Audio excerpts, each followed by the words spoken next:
Hello, everyone, and welcome back to this week's Torah portion. And this week we are covering the portion Vayetze, which means "and he left." And these are the following sections that we will be covering. And I just quickly want to say this covers a wide range of topics, and there's so much to say. So if possible, please go listen to at least 2-3 other people as well, because they will probably say different things than me, and it's such a rich portion. So don't just listen to this one, go listen to someone else's as well. Okay, let's get started. Okay, so let's do the chapter overview. Chapter 28 for this week's portion is Jacob and the ladder, and his journey from his father to Laban's house to find a wife. Remember, at the end of last week's portion, we ended off with his father blessing him and telling him to please go and find a wife from his family. The next chapter, chapter 29, is Rachel. He meets Rachel at the well, and then he marries what he thinks, or who he thinks is Rachel, and it ends up being Leah. And then he ends up working another 7 years, but immediately receives Rachel as well. And then it starts speaking of the descendants of Jacob. And I put Israel in here because when we speak of Israel, this is where it comes from. These kids are the tribes of Israel, though Jacob's name has not yet been changed. Okay, chapter 30 covers another bunch of the descendants. So some other kids, there's some plot twists with giving their handmaids to Jacob, and everyone just starts having kids. And then also Dinah is mentioned. It's the only daughter of Jacob that is mentioned. And the reason I'm highlighting this for you is because later on, we are going to have to deal with a story regarding Dinah or Dinah. Then it also speaks of the birth of Moses. And then Jacob says, okay, I want to leave. And so in his process of saying, I want to leave, him and Laban sort of strike a deal to say, okay, I'm going to look after, or I'm going to get these types of animals from the flock. And go read that portion. Laban keeps changing the rules here. And I think chapter 31 is giving God the glory. So basically what happens is Laban's sons say that Jacob is rich because of Laban. And he then immediately says, it's not because of me, it's because of God. And it's God that is with me, that has blessed all of you. And so he takes none of the success for himself. He could have said, I've spent weeks and years and months doing this and this and this, but he doesn't. He doesn't say one thing that he did. He just gives the glory to God. And this is a great example for us as well. In the Hebrew language, there is no word for the word have. So if you ask someone, how many kids do you have? In Hebrew, it will be, how many kids are to you? And someone will answer, so many kids are to me. And so in the Hebrew culture, possession is not really clear for them. Possession is not theirs. Possession is God's. Everything that they have is given to them by God and is owned by God. And so they don't find attachment to materialistic things. And then eventually God says to Jacob, leave. And so then we see the story of how Jacob leaves. And then chapter 32 is just verse 1 and 2. And it just says that on their road out, angels of God meets Jacob, and then we will continue in next week's portion. So Genesis 28 verses 12 says, and we are now starting with the story of Jacob's ladder. He dreamt that there before him was a ladder resting on the ground with its top reaching to heaven, and the angels of Adonai were going up and down on it, right? And this is such a profound picture, but it's also a well-known story. Most people, if you grew up in some sort of a church or went to Bible school, you might have heard of Jacob's ladder. I want to lift out a few things on Jacob's ladder that I really think is important. Okay, so first of all, ladders are technically and by function things that connect people from the ground to something that is above. The next thing is that this ladder represents Yeshua, and we'll get to why it represents Yeshua. Yeshua's function for us is to be the connection to God that people felt they had when they had the temple. Now, remember, the original plan was that we were to be the temple, but because of the golden calf, that didn't happen. So Yeshua came to model for us a life that is worthy to make a body a temple.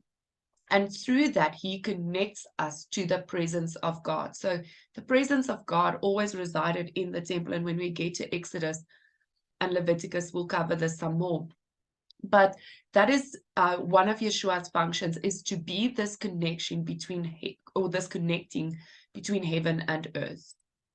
Okay, so sometimes Yeshua, when he speaks as if he's God himself. He calls himself the Son of Man. And he speaks definitely with an understanding that is godly, that we do not all have. But he's also human. So we see that Yeshua had, while he was living, his feet on the ground, but he was connected to the source, who is the Father.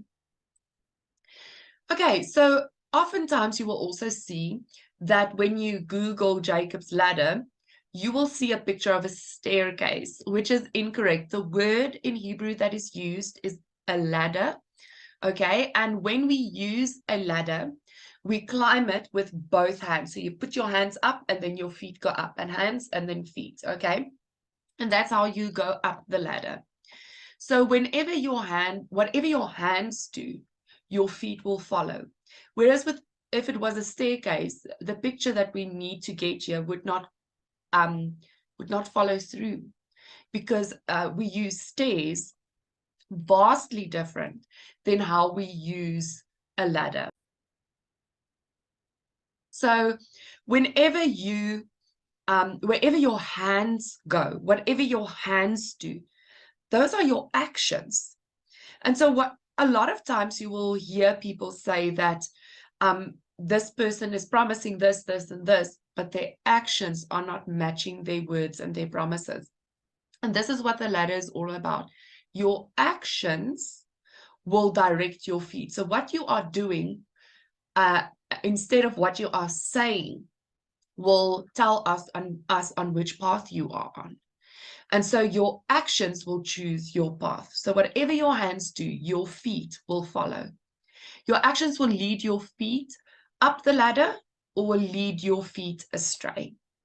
This means what we do is more important than what we say, especially when no one is looking.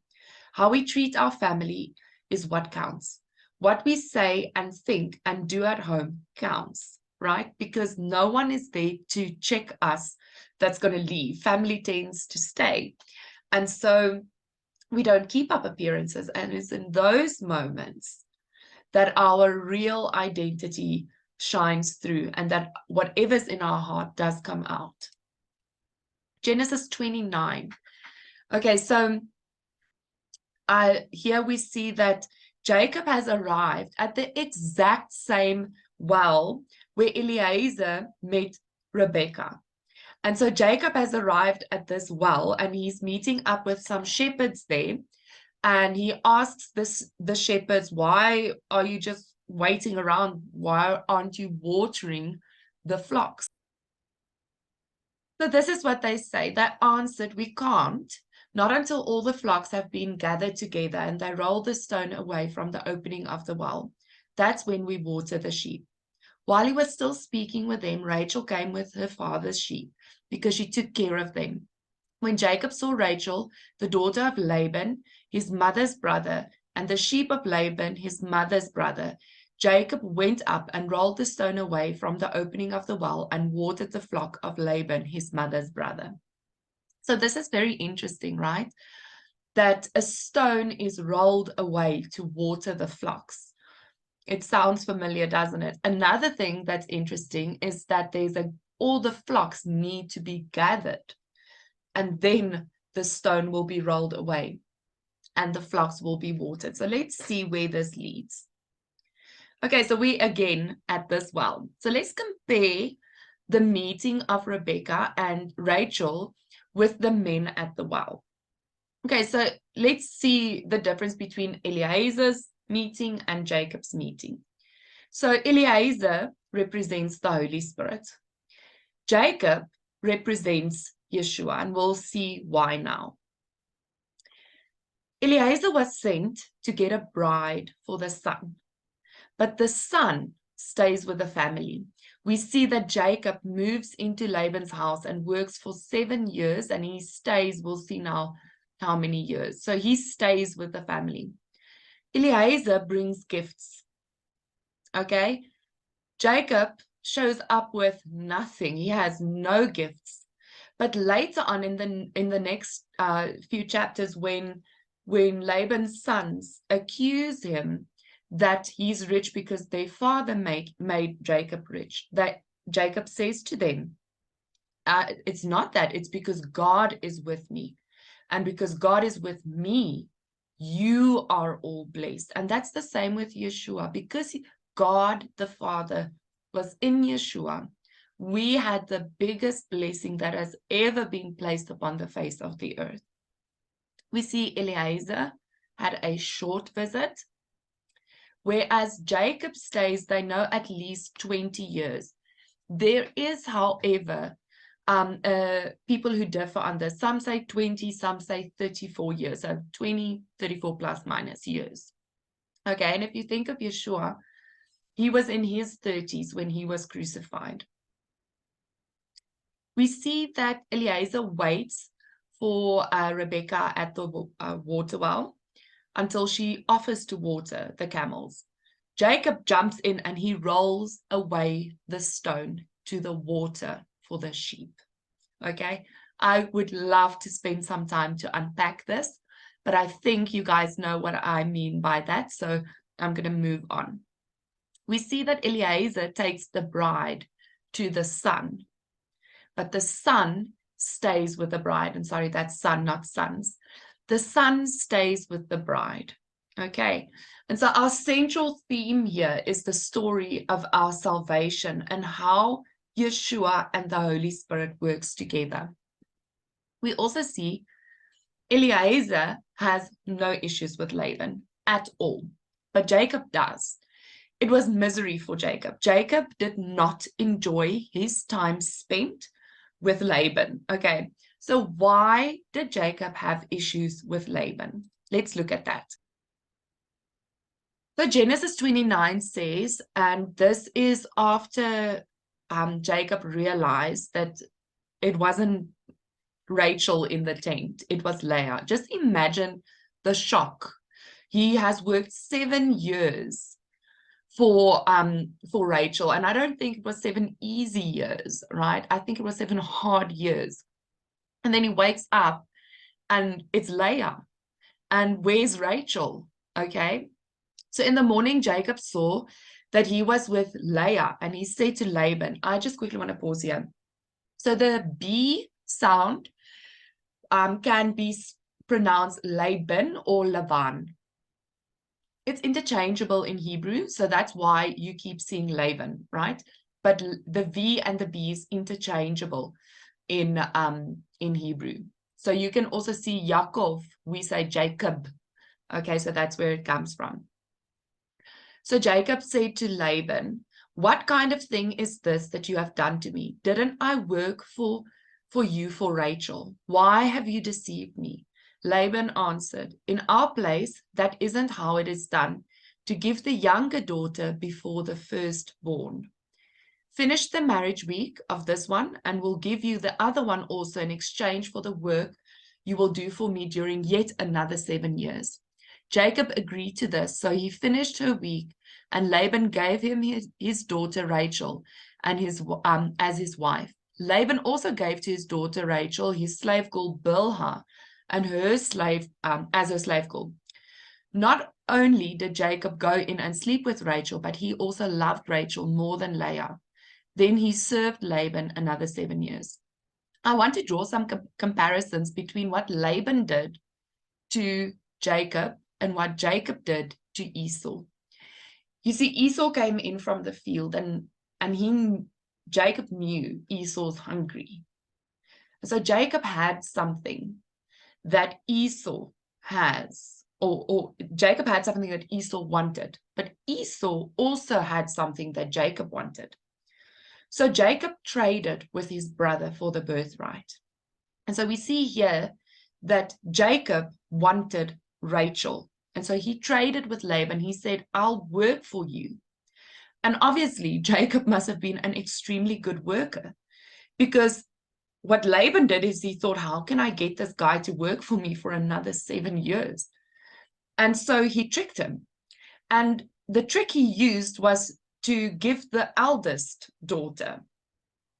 And it's so interesting that he didn't say the eldest daughter, he said the firstborn. And I think by this moment, the reason Jacob didn't retaliate, why he accepted it, is I think there was this flash of selling a firstborn right with a bowl of lentils and deceiving his father as being the firstborn.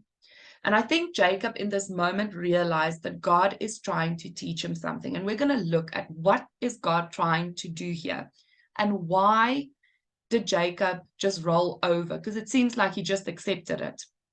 And I don't think he did that easily. I think it took a great deal of self-discipline.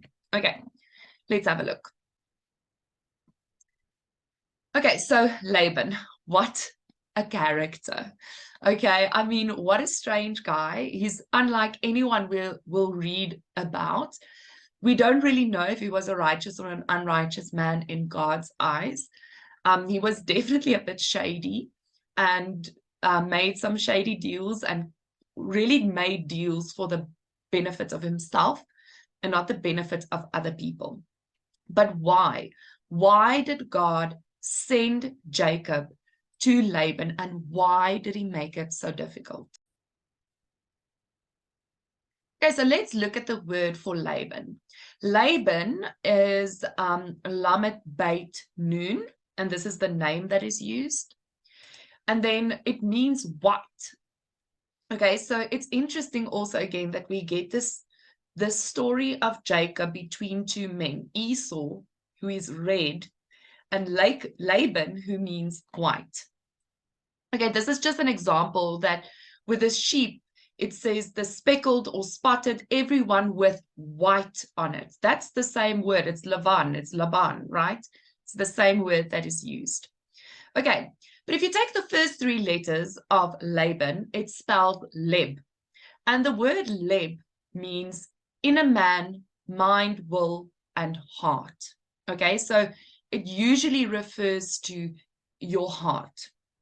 And if you take the last 3 or the last 2 letters, which is Ben, okay, Beit Nun, it says son. So how do we get the heart of the son? Who is the son? The son is Messiah. How do we get his heart?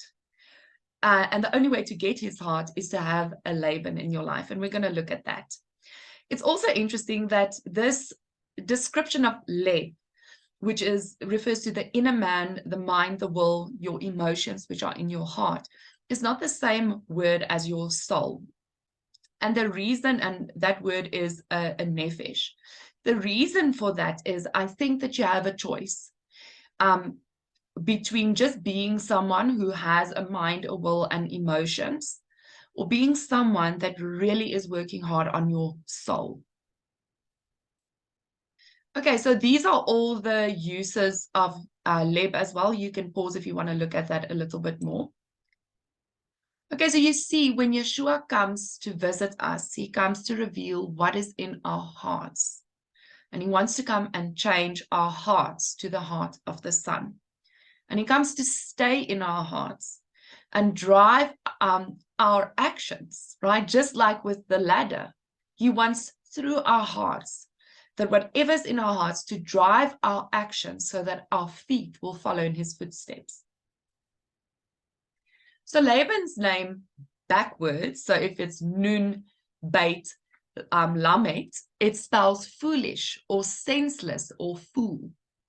And so if your heart is backwards, right, you either have the heart of the son, or you are foolish, you are senseless, and you will probably act like a fool. And all of this just from one word, okay? We as human beings too often listen to our hearts and turn into foolish people and act like a fool. Because we listen to our heart, we make mistakes. Your evil inclination lives in your heart. So how does God make it fit for Yeshua to live there? So Laban, right? What is his purpose in Jacob's life? And what does that have to do with the condition of our heart? And are there other uses for the analogy that we're going to use Laban for? Are there other uses for that in the Bible? Other places where we see this pattern? And we do with galbanum. So I want to start with the story of galbanum. This is galbanum. It's a terrible smelling thing that they put in the incense that goes on the altar, in the table of incense inside the tabernacle, and it's burned. And basically, galbanum on its own is horrible. It really smells horrible. But the moment they mix it into the other spices, it sort of enriches and enhances all of these other fragrances. And so that horrible smelling thing makes all the other things smell so much better. Another example Grant Luton used years and years and years ago is when they plant trees for a plantation, whether these trees will be used for telephone poles, etc. This is how they plant them, and they plant them a certain distance away from each other. And the reason for that is that at the end of all of these branches, there are these little nodes that help them grow sideways, and at the top it has a node that helps it grow upwards. And so if you put the trees close enough together or far enough apart, once they start growing, the nodes at the end of the branches will start feeling the competition, and it will grow up towards the sun because it's fearful of losing its sunlight that will help it grow. So what happens is literally they plant the trees so close together so that they will irritate each other, so that they will grow closer to the sun. And all of us have people in our lives that irritate us, that frustrate us, that makes us want to slam ourselves or maybe someone else into a wall. And those people have a purpose. They will help you grow closer to the sun. Okay, let's move on to the example of Laban. Okay, so Laban's example. Why did Laban say, "It is not our custom to give the younger before the older"? That sounds familiar, right? So let's go back to the story of where Jacob bought the birthright from Esau and then later lied to his father. And we see the same thing where he's buying a wife, and then the father of the wife lies to him. Okay, so let's look at that. We see what happened in the first example. Every time, Jacob must have known, right? His mother should have told him, and she surely did, that God told her that the elder will serve the younger. And so he knew the blessing was going to go to him. He knew the birthright was going to pass to him. But I think he was a little bit impatient, first of all, and I think he got very angry and frustrated with how Esau didn't take up any responsibility and also just kept making mistakes and messing up in a way that makes him inadequate to have the birthright. But what we see is that Jacob went and he took the birthright and he took the blessing. And there's the story of a rabbi who went to visit a talk when he was young in Israel, and the rabbi that was teaching called him up in front of everyone, and he sort of went up, and the rabbi had an apple in his hand, and he held out the apple on the stem. And this younger rabbi went to take it, and the rabbi would pull it away, and everyone's laughing. He's feeling kind of stupid. And the rabbi holds it out to him again, and he goes to take it, and the rabbi pulls back. And by this time, the crowd starts helping him, and they show him, hold out your hands. And so he holds out his hand, and the rabbi puts the apple in his hand. And it comes back to the ownership thing. Nothing that you have is yours. Everything is a gift of God, but the moment you have it, how can God gift it to you? Okay. And so we see also, this is what happened to Adam and Eve. Adam and Eve, and if you read the sages as well, most people believe that God would have shared the tree of knowledge and good and evil and the tree of life. He would have shared those fruit with Adam and Eve, but he needed to share it when he wanted to gift it, but they took it.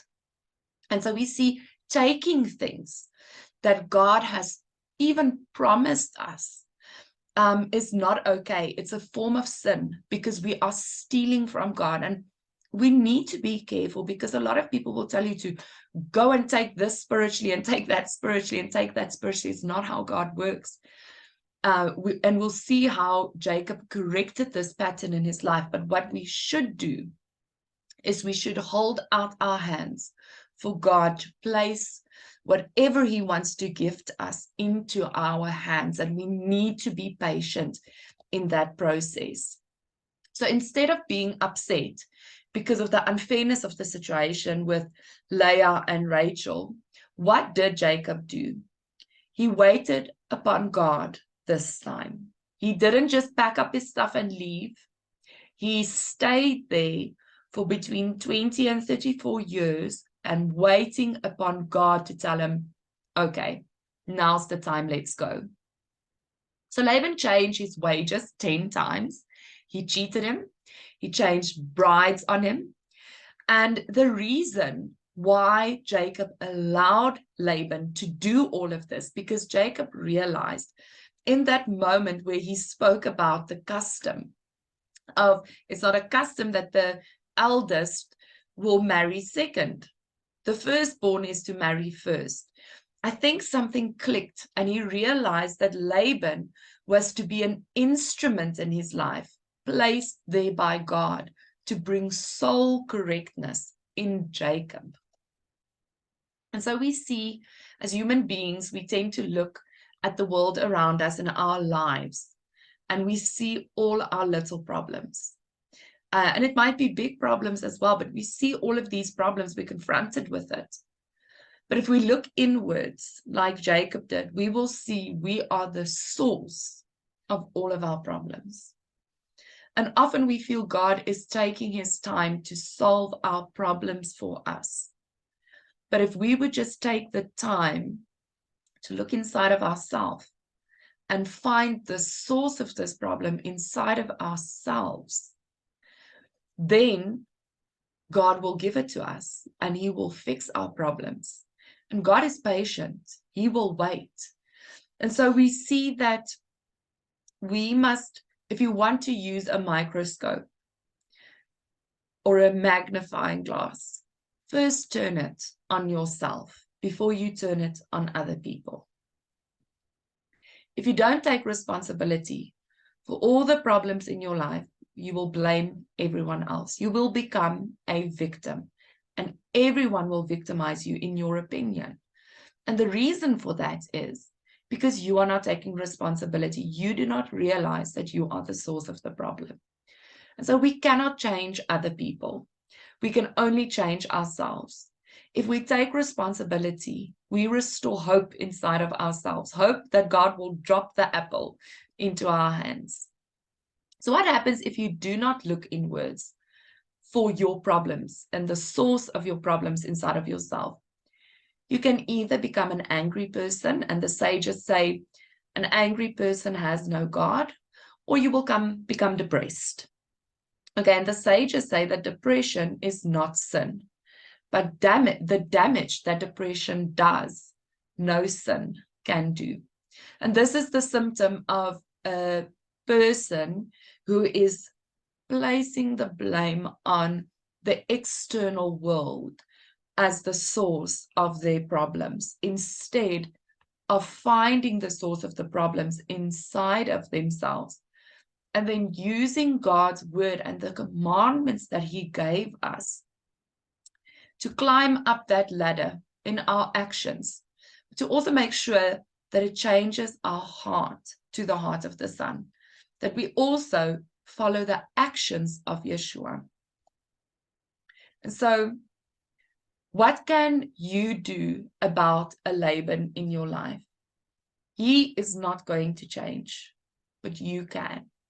So if you want to get rid of Laban, if you want to get rid of the unfairness in your life, if you want to get rid of that person that's picking on you, if you want to get rid of the circumstance that is so unfair, so unjust, so unrighteous, it's you that needs the fixing.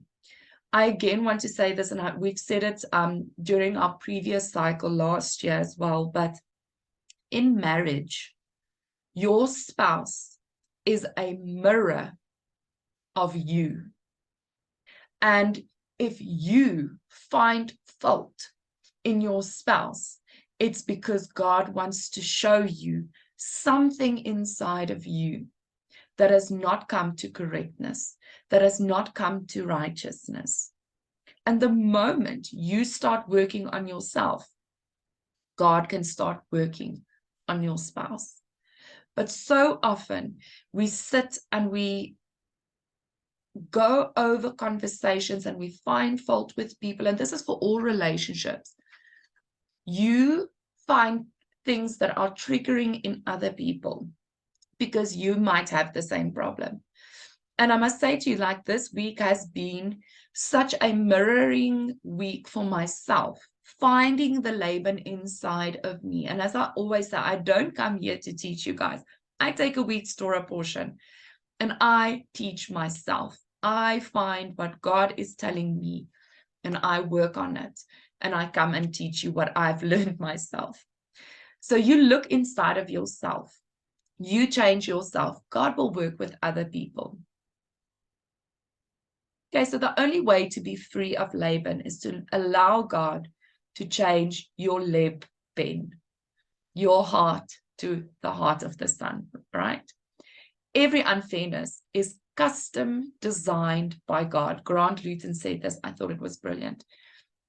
Every unfairness, conflict, problem, circumstance, you name it, it is custom designed by God to fix not someone else, you. So if you look deeper into this story, Laban will either bring you to be a good person or a fool. Laban will search out your leb, your heart. Your response and reaction is what will make the difference. Are you going to become angry and depressed? Or are you going to, like Jacob, do your due diligence and wait upon God? And when you've received your correctness, he will take you out. So God is not punishing you. He is correcting your inner man or your inner fool. When you are faced with a Laban, it is a gift. Okay, so important questions to ask yourself. Are you allowing the unfairness in your life to change you? And is it changing you into an angry person? Is it changing you into a person that is depressed? Or is it changing you into a Jacob and an Israel? Are you changing your heart? Are you allowing God? There are so many things or so many times where people say, but my heart feels this, or my heart this, or my heart this. Remember, that needs to change. Our hearts needs to change continuously till the day that you breathe your last breath. You will be working on your heart. Who or what is your current Laban? And what do you need to fix within yourself to be rid of Laban? Shabbat Shalom. We see you next week. Please feel free to leave a comment. If you like this video, click the like button. Remember to subscribe to our channel and don't forget to ring the bell.